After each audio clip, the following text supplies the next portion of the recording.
Goedenavond, je kijkt naar Zeeland Nu met een overzicht van het Zeeuwse nieuws van vandaag.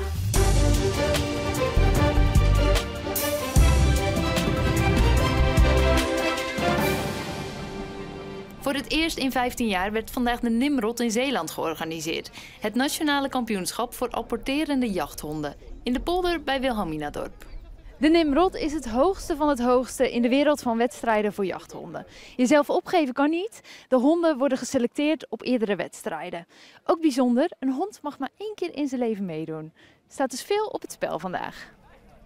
Hike is nu 5, dus ja, je werkt er 5 jaar lang, in mijn geval werk je ervoor. En ja, dit is de dag. De honden doen hier 3 proeven. Op elke proef moeten ze 3 apporten binnenbrengen. Die apporten zijn van koud wild, dus die zijn eerder geschoten. En die moeten ze proberen zo strak mogelijk binnen te brengen. En wie dat het strakste en het mooiste doet, die krijgt de meeste punten. En die wordt uiteindelijk Nimrod-kampioen van 2025. Onder de 18 deelnemers ook 3 Zeeuwen, waaronder Femke Jansen met haar Labrador Hike uit Rilland. 15 jaar geleden deed Femke ook mee in Zeeland met de overgrootvader van Hike. En ja, toen mochten we hem winnen en dat gaat vandaag niet meer gebeuren in ieder geval. Het ging eigenlijk helemaal niet.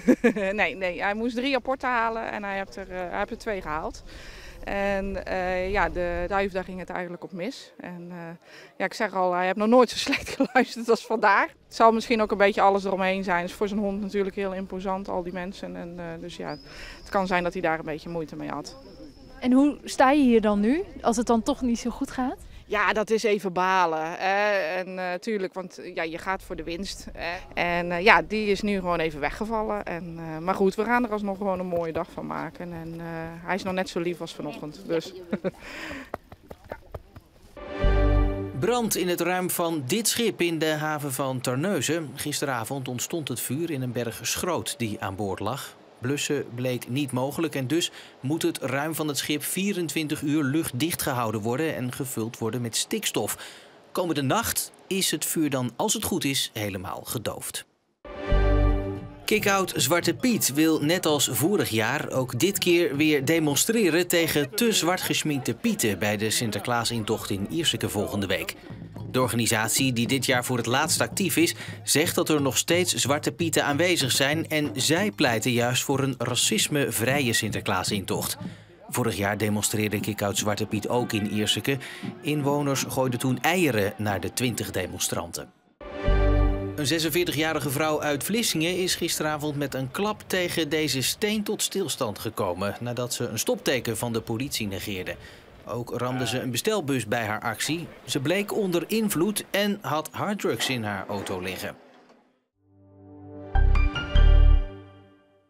3 Zeeuwen haalden de Tweede Kamer, onder wie D66er Jan Schoonis, die oorspronkelijk uit Sas van Gent komt. Maar kennen de Sas van Gentenaren hem eigenlijk wel? Voornaam is Jan. Ja, zijn voornaam is Jan, maar... Jan. Wat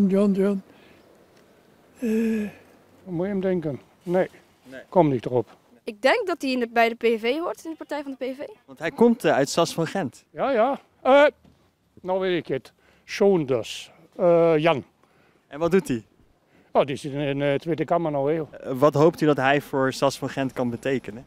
Ik ben bang dat er niet zo heel veel zal zijn, omdat Nederland het niet zo hoog op heeft met Zuid-Vlaanderen. Proberen de boel een beetje op te kalfateren. Want op Sas is zoveel verpest en gedaan. Hou rekening met ons, zodat we niet vergeten worden. Gewoon terugkomen wonen in Sas van Gent, dat zou denk ik het beste voor hem zijn. Ja. Dat is altijd gezond en goed. Dat gaat helaas niet gebeuren. Schoonis verhuist binnenkort naar Den Haag. Wie regelmatig over de N59 rijdt tussen Zeeland en Zuid-Holland heeft het vast al eens gezien. Dat grote grijze betonnen blok op de Grevelingedam. Dagelijks rijden tienduizenden automobilisten er langs zonder te weten wat het nou precies is. De komende weken wordt het betonnen blok gerenoveerd. Want dit is niet zomaar een betonnen blok. Dit is een ankerblok, noemt men dat. Het is een verankeringsconstructie. Dat heeft alles te maken met de kabelbaan die voor het laatste deel gebruikt is. De noordelijke geul tussen waar we nu staan en Goeree-Overvlekken. Voor de jaren 60 was dit onwijs innovatief. Grote stenen laten vallen in het water door middel van een kabelbaan. Om dit geheel niet te laten inzakken zat aan het einde van de kabels dit enorme blok beton, het ankerblok. Toen de Grevelingedam in 1965 was voltooid, werd deze symbolisch geopend door het openen van deze poort. Met aan de Zeeuwse kant 4 leerlingen gekleed als poortwachter. Hier helemaal rechts Kees van Lieren als 17-jarige jongen. Ik was voorzitter van de leerlingenraad van het Professor Zeeman Lyceum in Zierikzee. En met 3 medeleerlingen hebben wij de poort geopend. De poort die stond op de scheidslijn. Dus 1 april 1965 op de scheidslijn tussen Zuid-Holland en Zeeland. En daarmee was Zeeland bevrijd van haar eilandbestaan. Rijkswaterstaat knapt nu met het 60-jarig bestaan van de Grevelingedam het ankerblok op.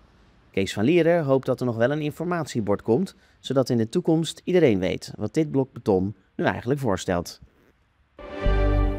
Voetbalclub Hoek is erin geslaagd de eerste periodetitel te winnen in de tweede divisie. De Zeeuws-Vlamingen wonnen met 3-1 op bezoek bij Kozakke Boys. Hier zien we de vroege treffer van Kevin Hebbelink al na 3 minuten, een intikker van zijn voet.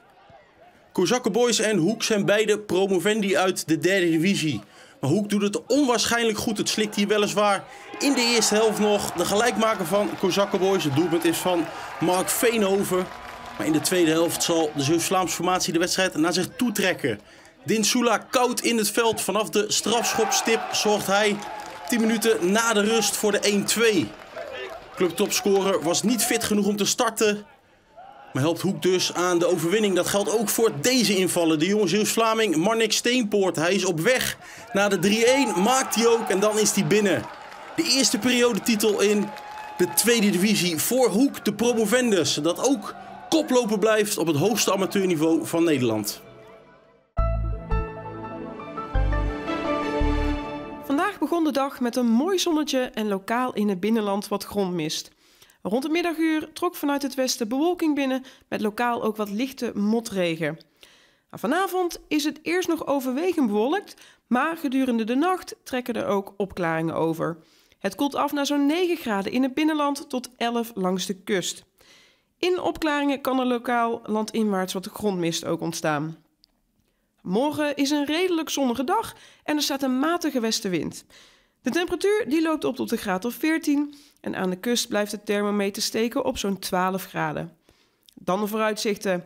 Maandag trekt er een koufront over en dat zorgt in de middag en avond voor wat regen en regenbuien. Dinsdag, maar vooral woensdag, is het overwegend bewolkt, maar wel droog en de maxima liggen rond de 13 tot 14 graden. Op woensdag draait de wind ook weer naar het zuidoosten en dat betekent dat we aanvoer van warmere lucht krijgen.